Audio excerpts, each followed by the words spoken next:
Episode की starting में Naruto मोटोई से पूछता है आखिरकार मैं इसे हराऊं कैसे। तब मोटोई कहता है कि मुझे इसके बारे में नहीं पता। तभी वो कहता है ऑक्टोपस ने भी ऐसी ट्रेनिंग की तो मैं उसी से पूछ लेता हूँ।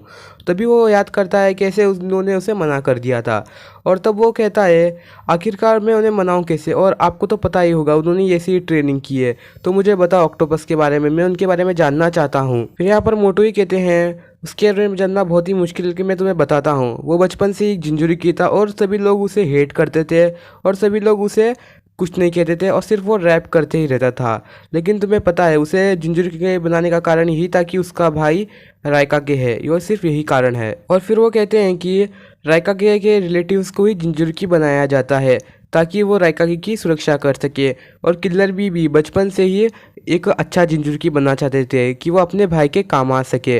फिर ये बात सुनकर नरूटो कहता है तो आप किलर बी से पूछ सकते हो कि मैं उसे कैसे कंट्रोल करूं।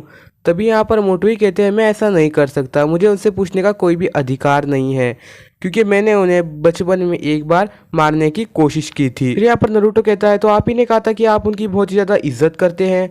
तभी यहाँ पर मोटोई कहता है ऐसा नहीं है, जब वो छोटे थे तब वो एयरटेल को कंट्रोल नहीं कर पाते थे, तब वो आउट ऑफ कंट्रोल होता था और विलेज को डिस्ट्रॉय करने के लग जाता था। और तभी यहाँ पर हम देखते हैं थर्ड रायकागे की टीम होती है और थर्ड रायकागे भी। और तभी हम देखते हैं थर्ड और फोर्थ रायकागे उसे रोकने के लिए आते हैं क्योंकि यहाँ पर एयरटेल आउट ऑफ कंट्रोल होकर उधम मचा रहा था। फिर हम देखते हैं वो एक शिनोबी को मार डालता है।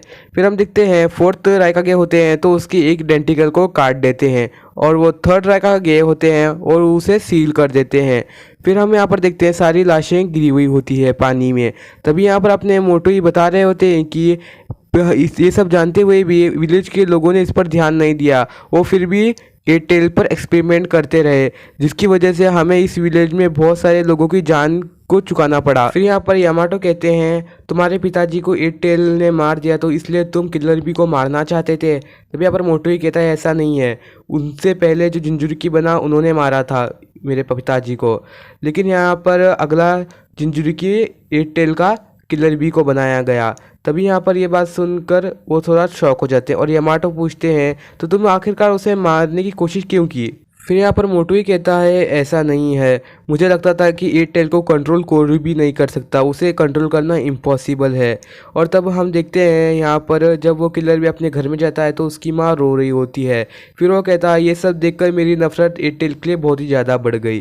फिर हम ये वाला सीन देखते हैं जहाँ पर किलर बी को मारने के लिए मोटोई हथियार लेके जाता है उसे ख़त्म करने के लिए, लेकिन हम देखते हैं किलर भी यहाँ पर आराम बिंदास घूम रहे होते हैं। फिर मुझे लगा उन्हें कोई भी फिक्र नहीं थी लोगों की मरने की वजह से, वो सिर्फ आराम घूमे जा रहे थे। लेकिन जैसे मैं उन्हें मारने के लिए कुनाई लेके आगे बढ़ता हूँ तब मैं उनके ऊपर हमला कर देता हूँ, लेकिन वो एकदम से पीछे मुड़कर मुझे देख लेते हैं। तभी मेरी कुनाई हाथ से फिसलकर गिर जाती है और वो पानी में गिरती है। उन्होंने मुझे बहुत ही ज़्यादा ध्यान से देखा, मुझे नहीं लगता कि उन्होंने मुझे ना पहचाना हो, उन्होंने मुझे पहचाना हो, लेकिन तब से ही मैंने उनसे बात करना बंद कर दिया। इतना सब होने के बाद भी मेरे लिए उनकी नफ़रत कम नहीं हुई, फिर भी मैं उनसे बहुत ज़्यादा नफ़रत करता था। फिर मैंने उसके बाद उनके ऊपर छुपकर नज़र रखना स्टार्ट कर दिया। मैं अकेला नहीं था जो उनसे हेट करता था विलेज में। तभी हम देखते हैं किलर भी यहाँ पर रैप गा रहे थे जब वो छोटे थे और वो सबको देख रहे थे, लेकिन उनके ऊपर अंडा फेंकता है और लेकिन वो फिर भी उन्हें इग्नोर करके चल रहे थे। फिर यहाँ पर मोटोई कहते हैं तो मेरे को बाद में पता चला उनकी लाइफ में भी बहुत ही ज़्यादा पेन था और बहुत दर्द था। ये सब बातें सुनकर नरूटो वहाँ से चला जाता है और वो अपना ध्यान लगाने के लिए ऊपर जाके बैठ जाता है। फिर वो सोचता है जब मैं छोटा था सभी लोग मुझसे कितना नफरत करते थे, लेकिन जब मैंने पेन को हराया सब लोग मेरी तारीफ़ें करने लगे। फिर हम देखते हैं यामाटो और मोटोई नरूटो को ढूंढते हुए आ जाते हैं और तभी हम देखते हैं वहाँ से उन्हें एक ऑक्टोपस आता है और उन्हें उठा लेता है, पकड़ लेता है। तभी यहाँ पर यामाटो कहते हैं चलो जल्दी उसे रोकते हैं, काट देते हैं। तभी पर नरूटो कहता है प्लीज़ ऐसा मत करिए किलर भी, आप उसे मत मारिए, वो आपसे बहुत ही ज़्यादा प्यार करते हैं, वो आपको मारना नहीं चाहते। तभी यहाँ पर ये बात सुनकर यामाटो शॉक हो जाते हैं और कहते हैं ये कोई किलर भी नहीं है बेवकूफ़, ये एक स्क्विड है। तभी यहाँ पर ये बात सुनकर नरूटो भी शॉक हो जाता है और कहता है अच्छा मुझे लगा कि वो उनसे मारने आए हैं बातें सुनकर। फिर यहाँ पर यामाटो उसे वुड स्टाइल से पकड़ लेते हैं और फिर यहाँ पर अपना नरूटो होता है रस्सियाँ लेकर उसे मारने के लिए आगे बढ़ता है, लेकिन हम तभी देखते हैं किलर भी आकर उसे बचा लेते हैं। तभी यहाँ पर मोटोई कहता है, आपने मुझे क्यों बचाया? क्योंकि मैंने बचपन में आपको मारने की कोशिश की थी। आपने मेरे को क्यों बचाया? ये बात सुन के किलर भी कहते हैं, अच्छा मुझे तो ये बात तो याद ही नहीं है। मुझे सिर्फ इतना ही याद है, हम दोनों सिर्फ बचपन में दोस्त थे। हम एक बहुत ही ज़्यादा अच्छे दोस्त थे। फिर हम देखते हैं वो दोनों कैसे खेल रहे होते हैं एक दूसरे के साथ, कैसे मस्ती कर रहे होते हैं। ये बात सुनकर थोड़ा सा इमोशनल हो जाते हैं।